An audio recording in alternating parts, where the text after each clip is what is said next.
Concerns about global conflict have grown sharply in recent years, with wars multiplying and tensions rising between major powers. This has led many people to ask a serious question.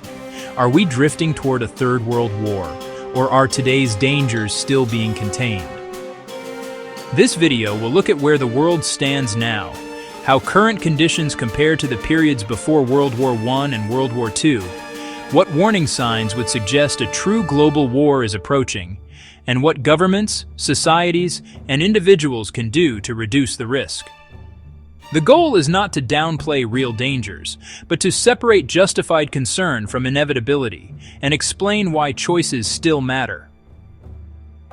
Before we get started, please consider hitting the like button and subscribing to my channel. It will only take a second to do, and it really helps support my work. Thanks for watching, and let's get started. Humanity is experiencing one of the most violent periods since the end of the Cold War. The number of active armed conflicts has reached record levels, with dozens of wars underway across multiple regions. Battle deaths in 2023 and 2024 climbed to levels not seen since the early post-Cold War years. Much of this violence comes from overlapping civil wars, regional rivalries, and proxy conflicts rather than from a single, unified global war system. At the same time, tensions between states are clearly rising. Flashpoints such as China and Taiwan, North and South Korea, and the United States and Iran are widely viewed by analysts as among the most dangerous potential sources of escalation. Expert risk surveys consistently show expectations of new or worsening crises involving major powers, including Ukraine, the Taiwan Strait, and the Middle East. However, these risks are still framed as serious but limited conflicts, not automatic triggers for a worldwide war. Overall, the current pattern is one of fragmented and irregular conflict, with great power competition operating in the background rather than dominating everything outright. The current trajectory raises legitimate concerns, but it does not yet resemble the structural conditions that preceded World War I or World War II. In 1914, rigid alliance systems meant that a single crisis could rapidly force nearly all major powers into war. Today's alliances are strong, but they remain more flexible and politically discretionary, allowing leaders more room to maneuver and de-escalate. The situation also differs from 1939. Despite growing rivalry, there is still deep economic interdependence among major powers, particularly between the United States, China, and the European Union. These economic ties create strong incentives to avoid a total breakdown into large-scale war, even when political relations are strained. Nuclear weapons remain a powerful constraint as well. The risk of mutual destruction continues to shape decision-making, encouraging caution even during intense crises. This restraint can be seen in how NATO and Russia have avoided direct combat over Ukraine, and how the United States, Iran, and Israel have managed confrontations without allowing them to spiral into open war. That said, experts warn that norms against the use of force are eroding, and that multiple simultaneous crises involving major powers are becoming more likely. Poorly managed, these conditions could still slide toward a much larger conflict. If the world were truly approaching a global war, it would not hinge on a single dramatic headline. Instead, multiple warning signs would appear at the same time. One major signal would be rapid and widespread military mobilization, such as sudden large-scale conscription, sustained emergency increases in defense spending, and the conversion of civilian industries toward weapons production across several major powers simultaneously. Another warning sign would be the hardening of alliances into clear opposing military blocs. This would involve formal mutual defense commitments among current loose partners and the collapse of remaining arms control agreements and crisis management channels, leaving few tools for de-escalation. Direct fighting between major powers would also be a key indicator. This would mean open combat between regular forces, not just proxy wars, along with systematic attacks on core military assets in space, cyberspace, and global infrastructure.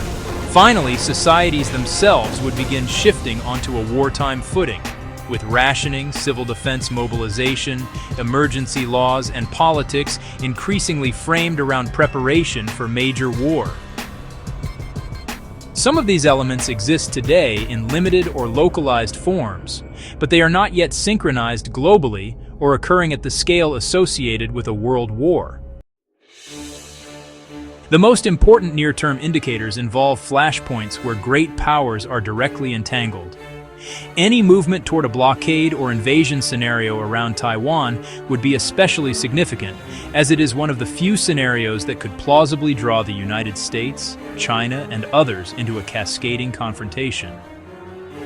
Similarly, a major escalation in Ukraine or a widening war involving the United States, Iran, and Israel would raise risks, particularly if fighting spreads geographically or begins to involve treaty allies directly. Another critical shift to watch for would be a move away from irregular and proxy warfare toward open, conventional force deployments. Great power rivalry today is largely expressed through gray zone operations and indirect conflict.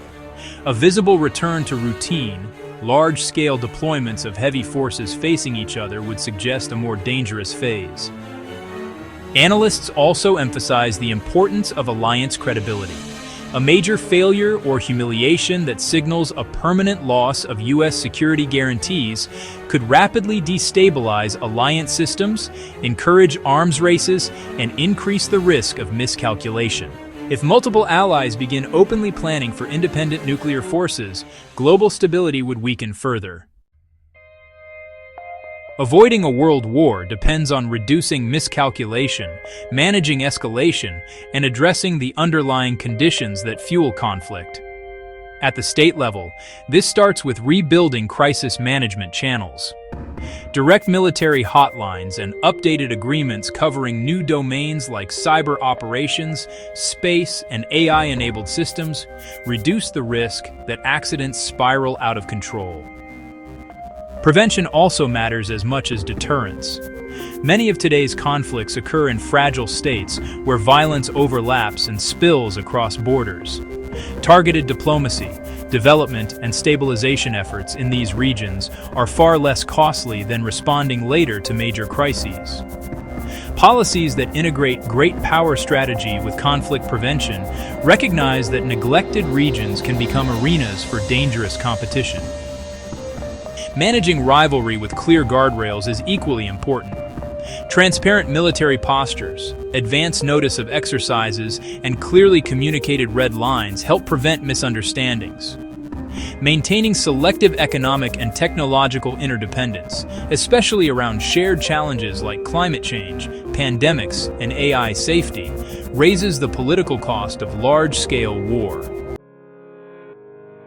While individuals cannot control global strategy on their own, collective behavior still shapes outcomes, especially in democracies. Public support for diplomacy, international engagement, and conflict prevention can influence policy choices. Backing institutions focused on mediation, peacekeeping, and development reduces the space for proxy wars and escalation. Resisting narratives that frame war as inevitable also matters.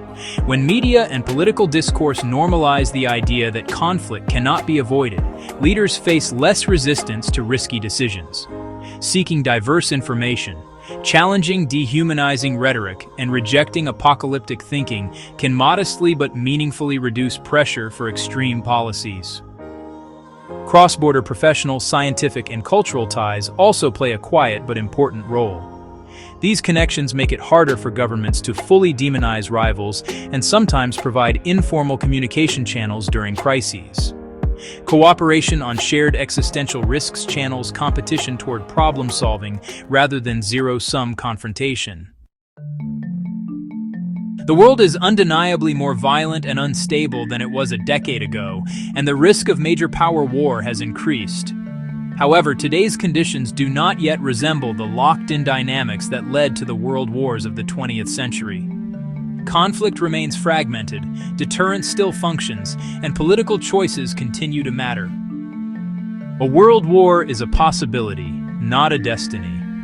Whether the future moves toward wider catastrophe or renewed restraint will depend on how leaders manage rivalry, how societies respond to fear-driven narratives, and whether prevention and diplomacy are treated as essential tools rather than afterthoughts. So, what do you think? Leave me a comment and check out some of my other videos. Don't forget to hit the like button and subscribe. Thanks again for watching, and we'll see you at the next one.